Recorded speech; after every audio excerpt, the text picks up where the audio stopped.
Sénégal VSD te dañu fi recevoir ki nga xamante ni moo di Serigne Mansour Sy Cissé di journaliste analyste politique sëñ Mansour. ba tey ci point bu nga taxaw ci sortie Ousmane Sonko ni ki dem ba donc gis nga également mu reveniraat ci point santé boobu noonu nga taxaw.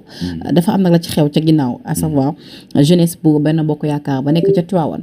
ba Sonko ñaaw la li nga xamante ni moo di doxalin ak position bi nga xamante ni jone bi du nekk wàllub santé am na ko ak ni ñu fragiliser wàllub santé fii da ci réew Sénégal mu joxoñ baaraamu tuuma kii di président Macky Sall ñoom également dañ ko joxoñ baaraamu tuuma ni ko déclaré ko persona non grata foofu ca Tivaouane parce que nee nañu Sonko ginnaaw ba président Macky Sall décrété 2 jours de ñoom Sonko da doon am concert foofee ci Ziguinchor ak Nit Dof kon moo amul dara lu mu wax ñoom ñëpp ñoo yem. non xam nga man concert boobu ak liñ ci wax sax man j'avais décidé man terewuma benn leader politique benn identité am soppe mu ñëw di la fësal ak cofeelam nga di ko tere man awma ci problème mais ëllëg ak si biir xaw ma lu yàlla lay def ci carrière politique gu Sonko mbébétam bu dee yàlla daf koo mortali mu taxawee ni mu taxawee nii ay àndandoo ñi ci gën a suufeek ñi féete kaw ak ñoom ñëpp bu ñu objecté dara parce que loolu mooy dëgg aussi parce que deuil national dañ ko war a respecter waaw loolu mooy dëgg beneen bi Sénégal ku ñu toppeewul yoon wala ku ñu condamné wul ku ñu condamné wul kenn mënu laa tere fenn loolu déclaration politique kese la jeunesse su Benno Bokk Yaakaar boobu man boo demee sax man mën naa wax sax kan moo leen wax ñu dem waxi mais jarul wax. kan moo leen ñu dem waxi. non loolu ñëpp xam nañ ko defal révélation fii sama plateau laa wax kooku kan moo leen ko wax. kooku ñëpp xam nañ ko. kan la non bàyyi ko foofu rek. kan la yaa ngi dégg yaa ngi xof de léegi. déet yow bàyyi ma yow man kan laa rek. yaa ngi xof de. yaa ngi dégg. donc. mais foofu tamit moom nelaw na de moom. non dama ne. parce que tamit loolu lu wuyoowul ak li nga xamante ni loolu lay incarné. à savoir moom Sonko bi nga xamante ni ñoom ñooy. non dama ne patriote. dama ne. voilà un deuil national c'est-à-dire gis nga ñun suñu problème xam nga mooy lan dañuy far. yaa ngi dégg ba nga xamante ne bu dëgg jotee duñ ko nangu. moo tax sallallahu alayhi wa sallam wax ne. ku far wala ku kontaan lool matoo seede. ku noonoo wala ku mer lool matoo seede. problème bi nag loolu la. un deuil national on doit le respecter. parce que tey mooy li ma la wax yenn station yi bu fa nekkoon mu décréter yenn yi da nga ko war a respecter. dégg naa sax tibb na ci keesu mairie bi lu bëri daal di koy jox ki nga xamante ni mooy. non man yaakaaruma ba tey ñoom ki seen kàddu. non man loolu man non déet man loolu moom kooku moom man gëwuma ko. mere nañ ko de xale yi. man loolu man Serigne Mansour man gëwuma loolu. su fekkee ne benn sax kenn xamul ay xale la ñu wala ay mag. Sonko moom moo gën a xam ne il est le plus surveillé de ce pays. il est le plus surveillé de ce pays. dafa wax loo xamante ne man dama ko waxoon avant may dégg moom mu wax ko. dafa ne bu ñu gagné assemblée nationale nekk majoritaire parce que Sénégal ni système bi bindoo si tu n'es pas majoritaire jarul sax ngay dem au parlement te man aussi tamit loolu boobu analyse laa gëm. mu ne bu ñu defee ñun ba ñu nekk majoritaire 6 mois la may sénégalais ñu gis lu ñu mës a gis. man je lui dis aussi tamit que maire yi nga xamante ne ñoo falu dans les 557 communes 6 mois après sénégalais yi dañ leen war a évaluer moo xam man mi dem ci plateau yi moo xam ñiy bind di def ay contribution moo xam ñiy def ay chronique moo xam ñiy def ay édito parce que dañoo doyal ci ay tappale loolu daf may permettre ma embrayer sur le cumul des fonctions mais ni muy doxee man waxuma tappale de mais par exemple man on m'a dit que le ministre de l'éducation nationale mais mairie pratiquement du fa sax jaar. amuñu temps bi parce que liñ ko. mais bu dee amuñu temps bi dañ ko joxe. xam nga bu doon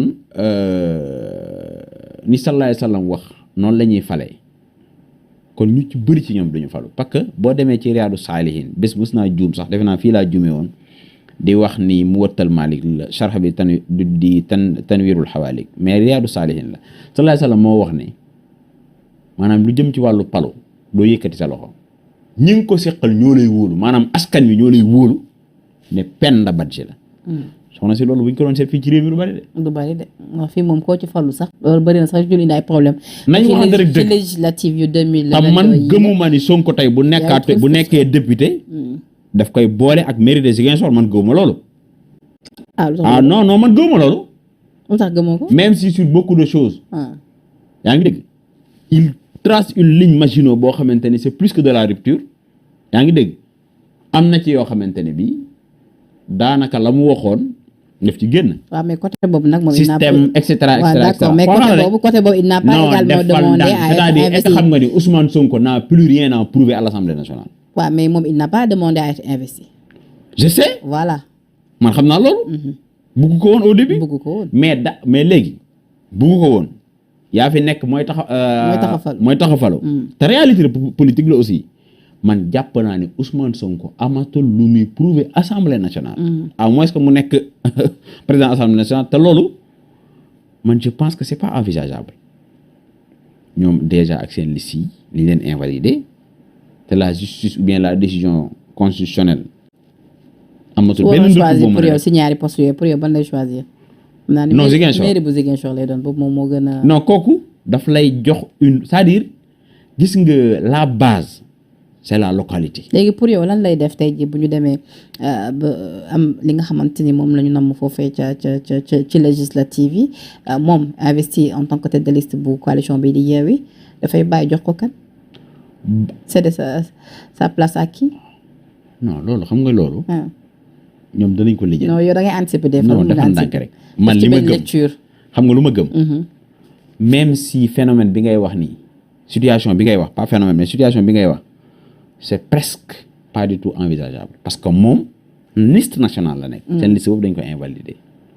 yaa ngi dégg. waaw léegi nag ndax boobu parce que man démb dama ko wax quoi man fii toog naa ma ne su ma sañoon pas su ma sañoon sax mais loolu mooy li war a nekk le conseil constitutionnel dafa war a wax droit mais xam nga situation politique dafa dynamique dafay évoluer. parce que marche bii ñu woote yàlla rek a xam fan lay mujj. marche bi mën na ko yàkkamti kon xam nga bàyyi rek nga ñëw foofu mais avant nga ñëw ci marche bi. yaa ngi dégg léegi tey bu Ousmane Sonko par méga extraordinaire. même si c'est pas envisageable nekk président nekk député. comme ni ma la ko waxee léegi mais dafa war a démissionner. d'accord mais ci loolu ñu gis ni. conseil dem gérer Ziguinchor bële. d'accord. préparer présidentielle yi. alors ginnaaw ba ñoom ba ñu déposer seen recours foofee ca conseil constitutionnel ci yëpp 72 heures. comme ni ko loi bi waxee conseil constitutionnel daal di rendre li nga xamante ni moo di décision am ni ki dem ba daal di xamle ni ñoom ci ñetti recours yooyu ñu déposé woon à rappeler que ni bi ca jiitu moo ñeel arrêt du ministère de l'intérieur. ba ca topp di wàllu parité bi nga xamante ni ak it surplus de parrainage bi nga xamante ni ñoo ngi koy joxoñ baaraamu tuuma.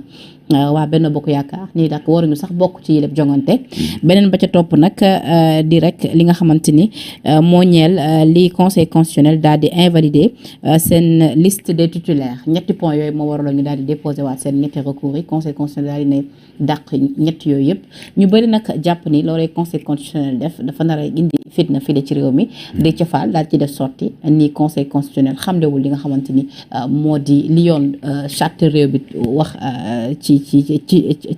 ci biléb mbir sa gis-gis non xam nga ñaari coalition jàpp nga ni Déthié foofu wax na dëgg ñaari coalition ak dogalu conseil constitutionnel non xam nga ñaari coalition mi dëggal ndogalu waa DGE ñaari coalition yi dañoo bokk lenn mooy kenn ku nekk ci sa biir yaa ngi xeex sa morom man dama ne sax est-ce que loolu taxul sax ñu ne xaaral nañ yàqandoo lépp parfois aussi tamit c'est un quand même défi à la raison man mënumaa jàpp ne ñaari coalition yëpp def erreur bëgguñu non man loolu man élection yi am non man dama jàpp ne ci biir coalition yi am na lu ñu waxantewul seen biir par conséquent am na lu ñu waxantewul en fait am na lu ñu nëbb Sénégal loolu da lay nuróol nag non mais parce que yow ñi nga xam ne ñu ngi soog a tax non mais loolu mënul nekk Khalifa Sall logiciel am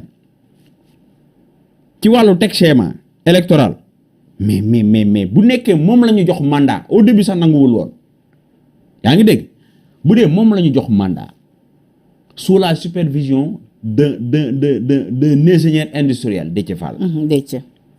un officier de réserve nekk qui est cartésien. élément wu Idrissa Seck. non mais kooku xamante ne daanaan la ci wàllu politique. yaa ngi dégg. voilà.